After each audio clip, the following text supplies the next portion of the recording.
Hello aspirant. जैसा कि हम जानते हैं कि आईबी का टीयर 1 हो चुका है। अब ये वीडियो टीयर 2 के रिगार्डिंग मैंने बनाया है ना। तो जैसे कि आईबी का टीयर 2 है, कुछ ही दिनों में होने वाला है। इस वीडियो में हम बात करेंगे कि एक्सपेक्टेड डेट्स क्या होंगी टीयर 2 और इंटरव्यू की, इम्पॉर्टेंट टॉपिक्स जो इम्पॉर्टेंट हैं टीयर 2 के लिए, and how to write paper 2 and what are the approach, और सेफ स्कोर क्या होगा उसके लिए, मेरी अप्रोच क्या थी, है ना। इससे पहले मैं अपना इंट्रोडक्शन दे दूं। मेरा नाम है सिद्धार्थ सिंह। मैं इससे पहले IBICA के जो 2023 में हुआ था उस पर मैं क्वालिफाई किया था। आई क्लियर टीयर 1, टीयर 2 और इंटरव्यू, है ना। अलॉन्ग विद दिस मैंने CDS, FCAT, assistant commandant, territorial army और SSC CGL जैसे different exams more than 15 times मैंने क्रैक किए हैं, different exams. So in this video upon discuss करेंगे इम्पॉर्टेंट टॉपिक्स और एक्सपेक्टेड डेट, है ना। सो पहली बात जो इस जॉब से रिलेटेड है, बहुत अट्रैक्टिव लगती है। ये एक ऐसी जॉब है इंडिया में जो 1 साल में 13 महीने की सैलरी देता है ना। ये मैं सिर्फ बात कर नहीं रहा हूँ, इस पर नोटिफिकेशन में जैसे कि लिखा हुआ है। जो भी हम बात करेंगे बिल्कुल नोटिफिकेशन के अकॉर्डिंग ही बात करेंगे, ठीक है। और अगर आप गाइडेंस के लिए जाना चाहते हैं तो 1-to-1 गाइडेंस के लिए आप कांटेक्ट कर सकते हैं मेरे ये टेलीग्राम चैनल पे, जो मैंने रिसेंटली ही इसको बनाया है ना, जिससे मैं 1-to-1 गाइडेंस दे सकूं एस्पिरेंट्स को। और आप अपने आंसर भी लिख करके भेज सकते हैं मुझे, मैं उस पर आपको फीडबैक दे सकता हूँ। अलॉन्ग विद दिस, अगर हम एक्सपीरियंस की बात करें, मेरे एक्सपीरियंस की, मैं डिफेंस सेक्टर में बहुत ज़्यादा अप्रॉक्सीमेटली सारे एग्ज़ाम्स मैंने डिफेंस सेक्टर में दिए हैं और क्लियर भी किए हैं, है ना। तो गाइडेंस हमेशा आपको उन्हीं से लेनी चाहिए जिन्होंने उस सेक्टर का एग्ज़ाम दिया है ना, या उसके बारे में नॉलेज रखते हैं। आज के समय पे जैसे हम देखते हैं यूट्यूब में कितनों ने ही चैनल खोल रखा है और गाइडेंस कुछ भी देते रहते हैं। एक प्रॉपर गाइडेंस ही आपके सक्सेस का मेन रीज़न है ना। सो इस पे बात करेंगे, ऐसे के बारे में हम बात करेंगे, है ना। डिस्क्रिप्टिव स्किल क्या होती हैं, करंट अफेयर्स कितना इम्पॉर्टेंट है, और मॉक टेस्ट। मैं अगर आप हमसे टेलीग्राम में जुड़ते हैं, मैं वहाँ टॉपिक शेयर कर दूंगा, आप अपने आंसर राइटिंग करिए, है ना, और आप शेयर कर सकते हैं मुझे। I will definitely give you feedback regarding the answer, ठीक। अगर हम नोटिफिकेशन पे जाएं तो नोटिफिकेशन की बात करते हैं, है ना। नोटिफिकेशन 2025 का है ये। इस पे वैकेंसी की बात करें 17 वैकेंसी है ना। इसमें जो टीयर 2 के लिए क्वालिफाई होते हैं वो 10 टाइम्स क्वालिफाई होते हैं, और इंटरव्यू की अगर हम बात करें तो 5 टाइम इंटरव्यू के लिए अपीयर होते हैं कैंडिडेट, ठीक। इंटरव्यू आपके रीजनल ऑफिस जो IB का है ना, वहाँ होता है। अप्रॉक्सीमेटली हर एक स्टेट्स के जो कैपिटल होती है वहाँ पे SIB होती है। SIB ऑफिस, इसको बोलते हैं सब्सिडरी इंटेलिजेंस ब्यूरो ऑफिस, है ना। तो वहाँ पे आपको बुलाया जाता है इंटरव्यू के रिगार्डिंग, ठीक। जैसे कि 2023 में हम पैटर्न की बात करें और 2025 के पैटर्न की बात करें, यहाँ पे ड्रास्टिक चेंज आया है। 2023 में एक ऐसे होता था वो जो 30 मार्क्स का होता था, 10 मार्क्स का कॉम्प्रिहेंशन होता था और 10 मार्क्स का प्रेसी राइटिंग होता था, है ना। एक स्टेटमेंट पूरा का पूरा दिया हुआ है, उसको हम 1/3 पे हमको प्रेसी राइटिंग करके देना पड़ता था, उसको समराइज करके देना पड़ता था अपने वर्ड्स पे। बट यहाँ पे ऐसे को उसने घटा करके 20 मार्क्स कर दिया है। कॉम्प्रिहेंशन 10 के 10 मार्क्स का ही है, बट यहाँ पे 2 answer, long answer type questions को इंट्रोड्यूस किया गया है।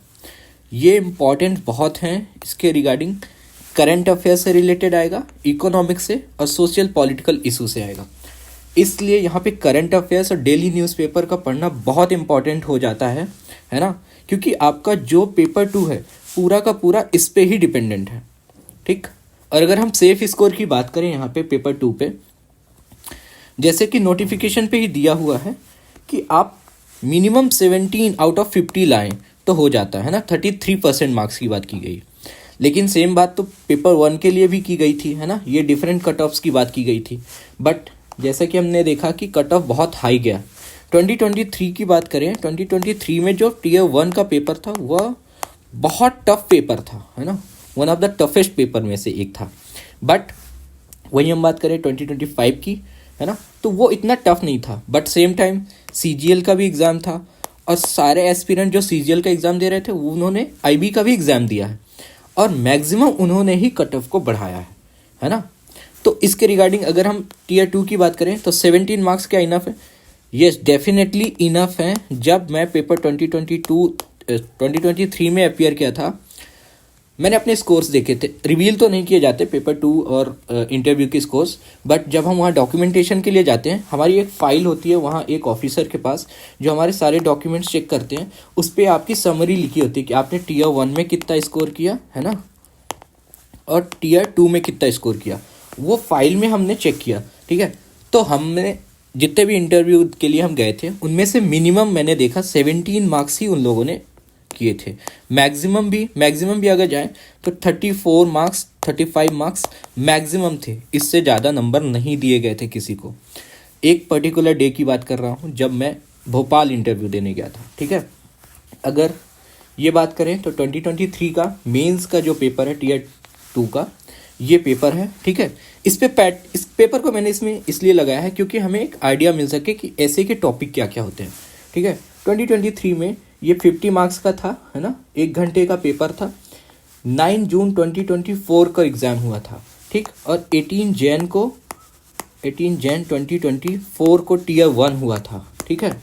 तो हम अप्रॉक्सीमेटली डेट की अगर बात करें, जैसे कि इस बार का टीयर 1 16 to 18 सितंबर को हुआ है, ठीक। तो टीयर 2 हम फेब से लेकर के मार्च में एक्सपेक्ट कर सकते हैं, ठीक है। लेकिन ये एक्सपेक्टेशंस है ना, रियलिटी नहीं है। इसलिए हमको फोकस करना चाहिए कि जनवरी एंड में ही हमारा एग्ज़ाम हो सकता है, इसलिए हमें प्रिपेयर रहना चाहिए। और अगर बात करें प्रिपरेशन की, तो हमें करंट अफेयर्स, डेली न्यूज़पेपर का एनालिसिस और उन पे इम्पॉर्टेंट टॉपिक्स और जो भी इंडिया में चल रहा है या वर्ल्ड में चल रहा है उसकी नॉलेज होनी चाहिए। इकोनॉमिक्स में क्या चल रहा है, इकोनॉमिक एक्टिविटीज़ क्या चल रही हैं, है ना। रिसेंट में हमने GSTs को देखा, GST 2.0 आया, ठीक। कंटिन्यूसली हमने टैरिफ्स को देखे US के कि उसने 25% टैरिफ, देन 25% एडिशनल टैरिफ करके अब तक के दुनिया में सबसे ज़्यादा टैरिफ उसने इंडिया पे लगाए हैं, ठीक है। तो क्या इकोनॉमिक इम्पैक्ट हो रहे हैं, सोशल और इकोनॉमिक कॉजेज़ क्या हो रहे हैं। सोशल में हम देख रहे हैं सोशल और इन्वायरमेंट बहुत इंपॉर्टेंट है।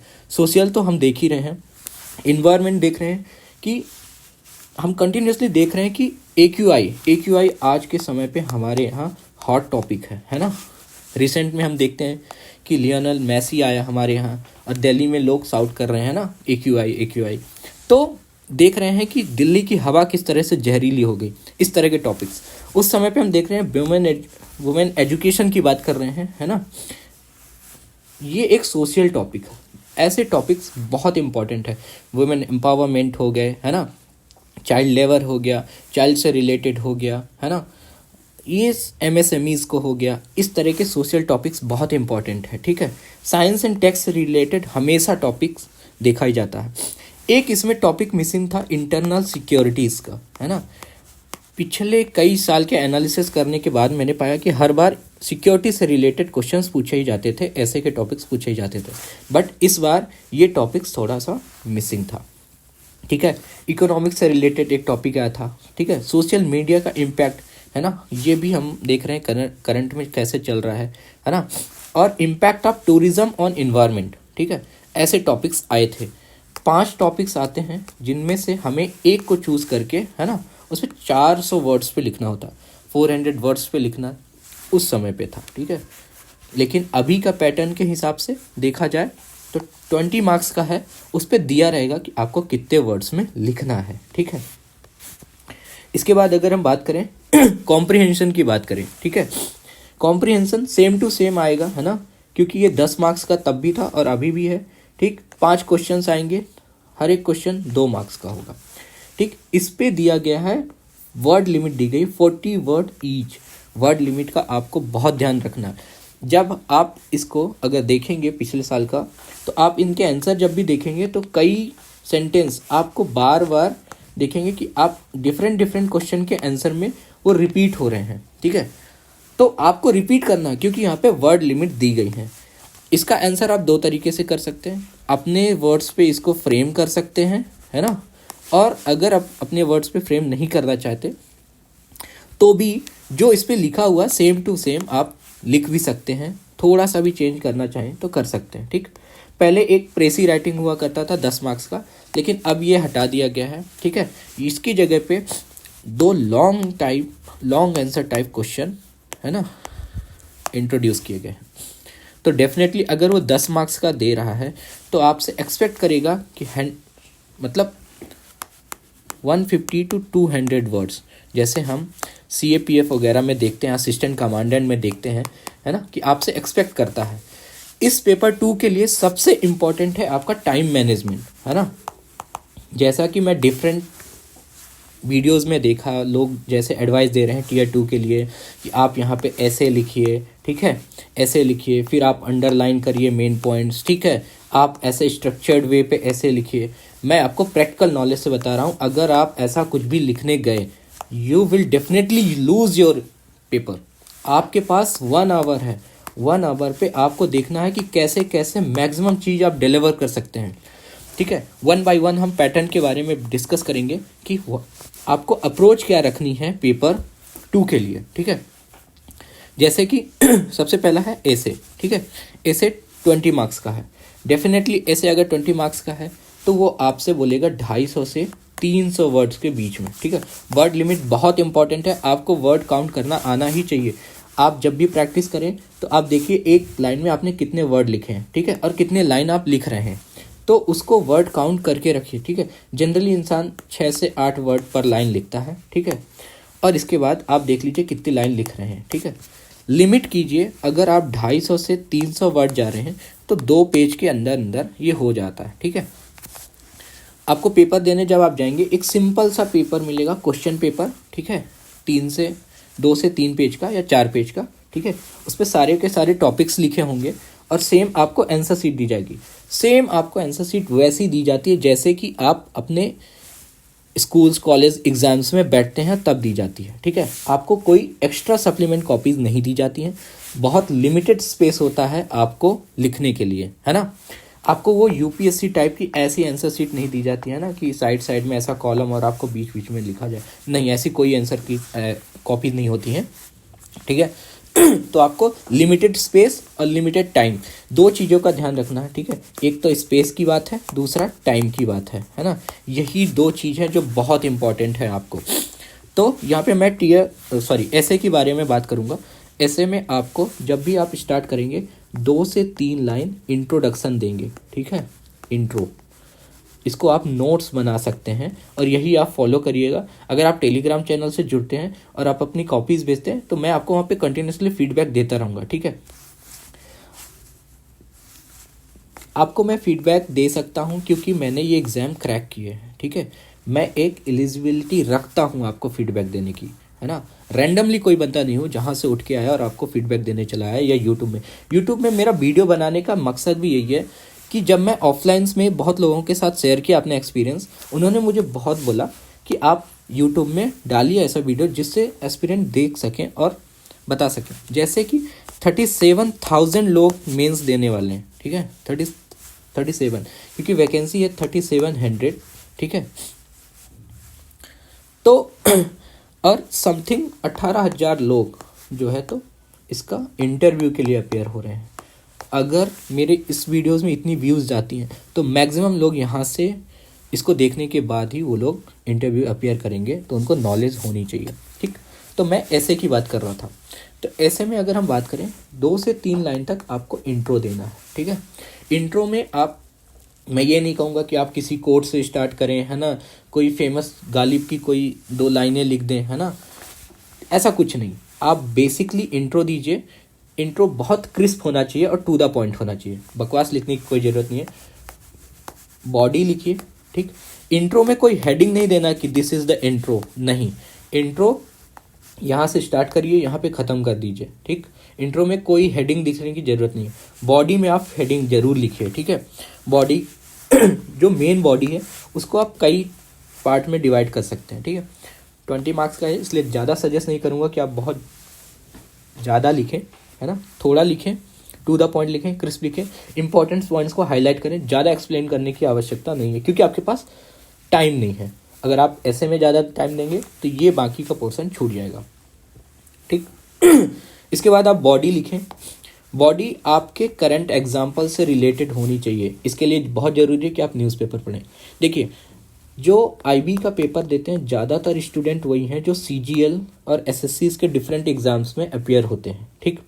मैं पर्सनल एक्सपीरियंस से कह रहा हूँ, जब हम इंटरव्यू के लिए गए या मेंस के लिए गए, हमारी बातें हुई तो लोग ऐसे ही हैं। फिर दूसरे होते हैं जो डिफेंस एस्पिरेंट हैं, ठीक है, जो सीडीएस दे रहे हैं, एफकेट दे रहे हैं, एसएसबी की प्रिपरेशन कर रहे हैं। अगर वो एसएसबी की प्रिपरेशन कर रहे हैं then they are definitely know about the current scenario, है ना, इंटरनेशनल रिलेशन के बारे में जानते हैं, करंट में क्या चल रहा है इसके बारे में जानते हैं, ठीक है। ऐसी बहुत सारी चीज़ों के बारे में वो जानते हैं ऑलरेडी, ठीक, इसलिए उनके लिए ईजी हो जाता। फिर तीसरे कैंडिडेट्स होते हैं जो असिस्टेंट कमांडेंट और यूपीएससी की भी प्रिपरेशन कर रहे हैं और एमपीपीएससी की भी तैयारी करते हैं या स्टेट पीसीएस की भी तैयारी करते हैं, वो भी साथ साथ देते रहते हैं, ठीक है। तो उनको ये नॉलेज होता है कि आंसर लिखने कैसे हैं, लेकिन एसएससी सीजीएल वालों को, एसएससी वालों को ये अनुभव नहीं होता कि आंसर कैसे लिखा जाता है। इसलिए आप बॉडी पे फोकस करिए, टू द पॉइंट लिखिए।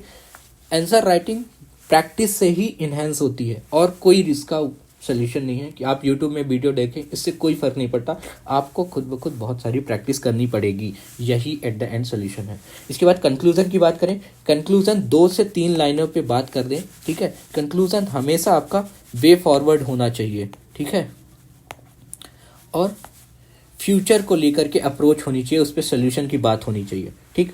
इसके बाद हम कॉम्प्रिहेंशन की बात करें, ठीक है, जो 10 मार्क्स का है वो बहुत इजी होता है, सबके सब कर लेते हैं और यही हाईएस्ट स्कोरिंग होता है, ठीक है। आप इस 10 में से 8 मार्क्स ला सकते हैं, बट मैं यही सजेस्ट करूंगा आप ऐसे में हाईएस्ट भी 12 मार्क्स ही ला सकते हैं, ठीक है, बहुत हाईएस्ट भी हुआ तो, ठीक है। फिर इसके बाद लॉन्ग आंसर टाइप क्वेश्चन, ठीक, social political issues, economics and current affairs. मैं आपको बहुत ज़्यादा इस पर जोर दूंगा कि आपको करंट अफेयर्स बहुत पता होने चाहिए, ठीक है। अगर आपको नहीं पता है, आप किसी भी मैगजीन को फॉलो कर सकते हैं, ऐसे इंस्टीट्यूट्स की मैगजीन जो आईएएस की प्रिपरेशन करा रहे होते हैं, ठीक है। उसमें बहुत सारे इन टॉपिक्स को आप पिक कीजिए। ये नहीं बोलूँगा कि पूरी की पूरी मैगजीन पढ़िए, आपको टू द पॉइंट टॉपिक्स को ही पिक करने हैं। 3 टॉपिक्स हैं, करंट अफेयर्स में क्या चल रहा है, इकोनॉमिक्स और सोशल पॉलिटिकल इशू, और इनके बारे में एक आप अंडरस्टैंडिंग डेवलप कीजिए, ठीक है, यही है, इसके अलावा कुछ नहीं, ठीक। कॉम्प्रिहेंशन, इनको भी बहुत लिमिटेड वर्ड्स में देखना है। अगर आपको पेपर देने के बाद ऐसा लगता है कि मेरा पेपर छूट गया या कुछ भी हो गया, है ना, कोई फ़र्क नहीं पड़ता। मैं आपको बता रहा हूँ, इस पूरी इंटायर जर्नी में सबसे इजी होता है Tier 2 को क्रैक करना, ठीक है। Tier 2 सबसे इजी होता है क्रैक करना। मैं अपना एक्सपीरियंस बता रहा हूँ, मैंने Tier 1 क्रैक किया, इसके बाद मैं बहुत दिन तक पता ही नहीं चला, रिजल्ट आ गया, मेरा रोल नंबर उस पर आ गया, मुझे इसके बाद कुछ पता ही नहीं चल रहा कब होगा Tier 2, कब नहीं होगा, है ना। और अचानक से एक दिन मैसेज आता है Tier 2 के लिए, है ना, जैसे 9 जून को उसने शेड्यूल किया था, ठीक। मेरे पास 28 या 30 मई के बीच में मेरे पास एक मैसेज आया टेक्स्ट में, है ना, कि आपका 9 जून को ये शेड्यूल है। सेम आपके साथ भी होगा, ठीक है। तो आपको जस्ट 10 दिन पहले आपको इन्फॉर्म कर दिया जाएगा कि आपका Tier 2 शेड्यूल है, ठीक है। मैं रैंडमली गया था और जस्ट मैंने एग्ज़ाम दिया और मेरा क्रैक हो गया, ठीक है। मैं कोई प्रैक्टिस नहीं किया था, अप्रोच नहीं किया था, बट आपको ये नहीं कहूँगा कि आप भी मत करिए, है ना, लेकिन ईजी होता है अगर आपके पास एक अंडरस्टैंडिंग डेवलप्ड है तो। इसके बाद 3 महीने के जस्ट बाद आपको इंटरव्यू का कॉल आ जाता है, ठीक है। इंटरव्यू का कॉल भी आपको 20 दिन पहले बताया जाता है, ठीक। उससे पहले इंटरव्यू जब आपका होने वाला होता है, उससे 4 दिन पहले आपको कुछ लिंक्स प्रोवाइड की जाती है जिस पे आपको कैंडिडेट क्वेश्चनरेज भरने होते हैं, स्पेशल सिक्योरिटी क्वेश्चंस भेजने होते हैं, ठीक है, उसको फिल करके आपको भेजने होते हैं। कुछ फॉर्मेलिटीज़ होती हैं, बस यही करनी होती है, ठीक है। इसके बाद अगर जैसे मैंने पेपर शेयर कर दिया, जो डेट्स की बात मैं कर रहा हूँ, ठीक है, this is my interview call up later, ठीक है। Tier 1 का एग्ज़ाम हुआ था 18 से 17 और 18 जनवरी के बीच में। Tier 2 का एग्ज़ाम हुआ था 9 जून के बीच में। अप्रॉक्सीमेटली 6 मंथ का गैप था, ठीक है। और मेरा कॉल अप लेटर आया था 21, है ना, अक्टूबर के लिए। तो यहाँ पे भी कम से कम 4 महीने की टाइमिंग था, ठीक है। मेरा भोपाल में सेंटर था, ठीक है। यहाँ पे बुलाया गया था। 9 बजे टाइमिंग्स दी गई थी। एक साथ कम से कम वो 50 से 60 लोगों को बुलाते हैं एक दिन पे, और एवरेज इंटरव्यू 15 से 18 मिनट चलता है। अगर आपका स्टार्टिंग में इंटरव्यू शेड्यूल है देन आपका 18 से 20 मिनट चल सकता है, 25 मिनट चल सकता है। लेकिन अगर स्टार्टिंग के बाद अगर आपका लास्ट में है तो वो भी 10 मिनट, 12 मिनट, 15 मिनट, इससे ज़्यादा इंटरव्यू नहीं चलते हैं। ठीक है, इंटरव्यू के रिगार्डिंग अगर आपका रिस्पॉन्स अच्छा रहा तो मैं दूसरा वीडियो ज़रूर शेयर करूँगा, है ना, दूसरा वीडियो बनाऊँगा। अब यहाँ पे हम बात करें इंटरव्यू के टॉपिक्स के बारे में। ठीक है, पेपर 1 का लेकर के अगर हम बात करें, ठीक है, पेपर 2 के बारे में बात करें तो यहाँ पे डिस्क्रिप्टिव टाइम मैनेजमेंट बहुत इंपॉर्टेंट है और मॉक आपको बहुत देने हैं, मतलब आपको आंसर राइटिंग बहुत लिखने हैं। ठीक है, टॉपिक्स जो होते हैं इंटरनल सिक्योरिटी, साइबर सिक्योरिटी से इंपॉर्टेंट तो होते ही हैं। दूसरी बात, अगर साइबर सिक्योरिटी आपने स्किप कर दिया तो बहुत बड़ा ब्लंडर है, क्योंकि साइबर सिक्योरिटी और इंटरनल सिक्योरिटी इन दोनों के बेस में आपका पूरा का पूरा इंटरव्यू होता है। ठीक है, दूसरा वीडियो मैं अगर बनाता हूँ तो उस पर मैं आपके इंटरव्यू के रिगार्डिंग में अपने एक्सपीरियंस शेयर करूँगा। ठीक है, इकोनॉमिक रिफॉर्म्स और इन्वायरमेंट और क्लाइमेट के बिना अभी तक गवर्नमेंट एग्ज़ाम कोई हो ही नहीं सकता। ठीक है, इंटरव्यू के लिए जो भी है आपको मैं दूसरे वीडियोस में बता दूंगा। ठीक है, एसे राइटिंग, ठीक है, और मॉक टेस्ट बहुत इंपॉर्टेंट है इन दोनों के लिए। ठीक है, आप एसे राइटिंग के बहुत सारे टेस्ट मतलब खुद से बहुत कंडक्ट कीजिए, आप बहुत से आंसर राइटिंग करिए, तभी आपको बेटर रिजल्ट मिल सकता। कुछ यहाँ पे इम्पॉर्टेंट टॉपिक्स हैं जो आते हैं, है ना, टीयर 2 के लिए। साइबर वॉरफेयर, डाटा प्राइवेसी, ठीक है, डाटा ब्रीचिंग, ठीक है, बॉर्डर मैनेजमेंट, ड्रोन थ्रेट, ये हमने बहुत देखा था अभी ऑपरेशन सिंदूर, और उससे पहले ड्रोन जब हम देख रहे थे रशिया और यूक्रेन की लड़ाई में, है ना।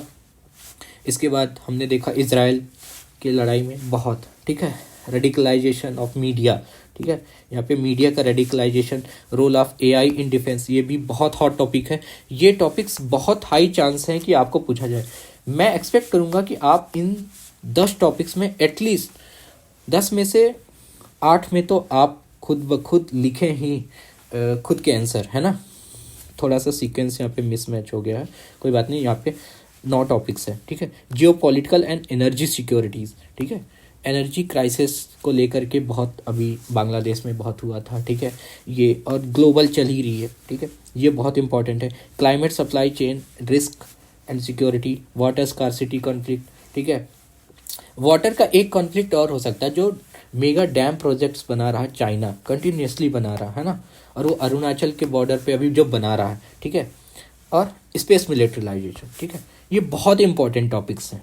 ठीक, दूसरी बात सबसे इम्पॉर्टेंट कि यहाँ पे वैकेंसीज बहुत ज़्यादा हैं, और दूसरी इस पे बात जो है, जो अट्रैक्टिव चीज़ है कि अगर आप देखते हैं, एक ये नॉन गैजेटेड ऑफिसर की नॉन मिनिस्ट्रियल वैकेंसी है, ग्रुप सी के अंडर आती है। 5 साल के अंदर आप जब प्रमोशन हो जाते हैं assistant central intelligence officer grade 1 पे, तो आप एक गैजेटेड ऑफिसर हो जाते हैं। ठीक है, ग्रुप बी का बन जाते हैं, और आपको देखिए स्पेशल सिक्योरिटी अलाउंसेस मिलते हैं 20% का। ठीक है, आपकी बेसिक सैलरी है 44,900, इस पर आपको 23 के अराउंड, है ना, आपको डियरनेस अलाउंस मिल जाता है, जिसको महंगाई भत्ता बोलते हैं। ठीक है, फिर आपको स्पेशल सिक्योरिटी अलाउंस मिल जाता है 20% के आसपास। ठीक है, तो आप नहीं भी करके आपकी सैलरी 1 लाख के अप्रॉक्सीमेटली बनती है। और आप अगर टीयर 1 में हैं, टीयर 1 सिटी में, उसके अकॉर्डिंग आपको HRA मिलता है, हाउस रेंट अलाउंसेस मिलते हैं, आपको एक ड्राइवर मिलता है। ठीक है, आपको एक पर्सनल व्हीकल मिलता है, आपको एक कुक मिलता है, आपको एक रहने के लिए एकोमोडेशन में बंगलो मिलता है।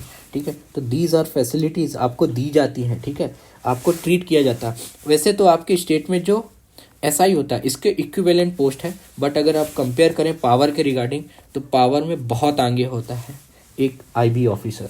ठीक है, क्योंकि एक सेंट्रल गवर्नमेंट की भी पोस्ट है, और फिर इसके बावजूद भी आपके पास जो कॉन्टैक्ट्स होते हैं वो बहुत हाई लेवल ऑफिसर्स के साथ होते हैं। आप डायरेक्ट इंडिया के इंटरनल सिक्योरिटी को टैकल करते हैं ना, उसके रिगार्डिंग आप वर्क करते हैं।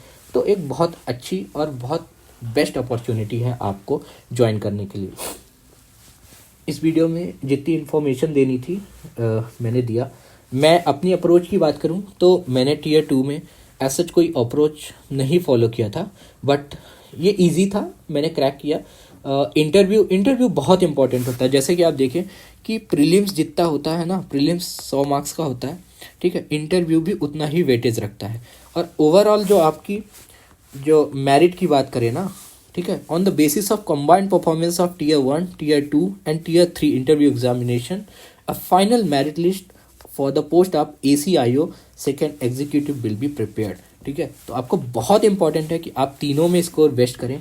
अगर एक मैं सीधी सी बात बता दूं, अगर आपने टीयर 1 में स्कोर बहुत हाई किया है, देन आपके बहुत हाई चांसेस हैं कि आप मेरिट में आएंगे। अगर आप टीयर 2 क्वालिफाई की बात करें तो आपको टीयर 1 और टीयर 2 दोनों को मिला के जब मेरिट बनती है उसके हिसाब से आप शॉर्ट लिस्ट होते हैं। ठीक है, कि similarly criteria 5 times of the number of vacancy for tier 3। ठीक है, तो आप जो 5 टाइम्स वैकेंसी बुलाई जाएगी टीयर 3 में, उसके लिए आपका टीयर 1 और टीयर 2 का स्कोर कैलकुलेट करके बुलाया जाता है। यही है इम्पोर्टेंट। ठीक है, बाकी बहुत इजी है। अगर आप चाहते हैं कि आप इंटरव्यू के रिगार्डिंग दूसरा मैं वीडियो बनाऊं और मेरे से जो क्वेश्चन पूछे गए थे वो क्वेश्चन आपके साथ शेयर करूं, या मेरे साथ में जो लोग थे उनसे जब हमारी बात हुई तो क्या क्वेश्चंस पूछे गए थे, उसकी मैंने एक पूरी लिस्ट बना रखी है, वो आपके साथ शेयर करूं, देन आप डेफिनेटली कमेंट कर दें नेक्स्ट पार्ट के लिए, है ना, कि यू वांट नेक्स्ट पार्ट। और दूसरा, आपको गाइडेंस से रिलेटेड कोई भी क्वेरी हो या कुछ भी आप कनेक्ट करना चाहते हैं तो ये मेरा टेलीग्राम है। मैंने रिसेंटली में ही ये टेलीग्राम बनाया है ना, रिसेंटली में, तो आप इससे जुड़ सकते हैं मेरे से और डायरेक्ट चैट कर सकते हैं। आप अपनी कॉपीज़ अगर लिख रहे हैं तो वो भी शेयर कर सकते हैं मुझसे। ठीक है, definitely I will help you. Thank you.